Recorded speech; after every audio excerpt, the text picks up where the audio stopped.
रामनाम कृष्ण नाम प्रकंपित होई उठिछि बाट हरिचंदनपुर गाँ। रामनाम कृष्ण नाम ध्वनि रे प्रकंपित होई उठिछि बाट हरिचंदनपुर गाँ। ग्रामवासी उद्यम आज को प्राय 40 वर्ष हो गलानी एही अनुष्ठान चली। आगरू अष्टप्रहरी नामयज्ञ चलथिबा बेले एबे 16 प्रहरी नामयज्ञ चलुछि। ग्रामर पद्म पोखरी कलश आनी आरंभ करथिले 16 प्रहरी नामयज्ञ रे संकल्पकर्ता बलराम बेहरा और ब्राह्मण बलराम आचार्य निष्ठार सह तुलाइथिबा बेले विभिन्न ग्रामर संकीर्तन मंडली आसी रामनाम कृष्ण नाम जप करिसेंती। संकीर्तन मंडली गोड़िक जुंगा फुलझरी और बलाणीपेशी ग्रामर झील दल आसथिबा बेले बाईकला ग्रामर पुओ दल दर्शक मानू रामनाम कृष्ण नाम रसरे मुग्ध करिसेंती।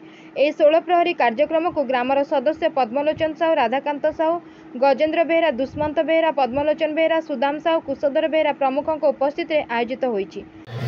आज्ञा आपण परिचय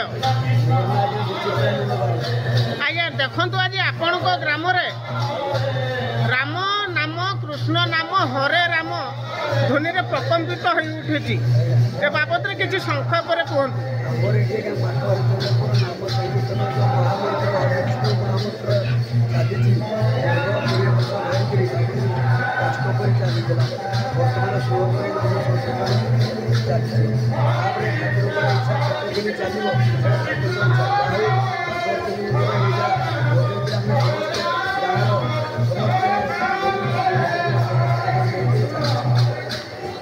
धन्यवाद। आपण परिचय मो नाम दुष्मंत साहू आम ग्राम बाटर्जन। आज्ञा देखु आज आपण गाँव 16तम राम नाम यज्ञ अनुष्ठित होईछि।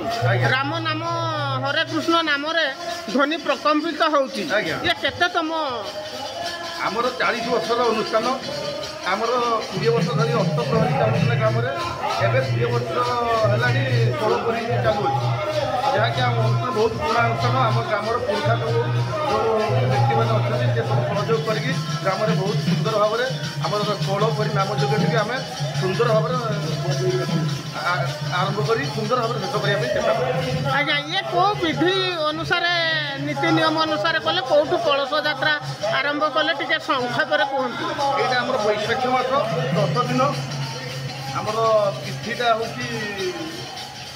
पूर्णिमा पर जो तिथिटा पड़ती से तिथि आम आरंभ कर ग्राम देवती पाखे पद्म पोखरी अच्छी जोटि आम कलश शोभा कर ग्रामर मुख्य स्थान जो अच्छी से आम ग्रामर 16 प्रहरी नाम यज्ञ आम अनुष्ठित कर।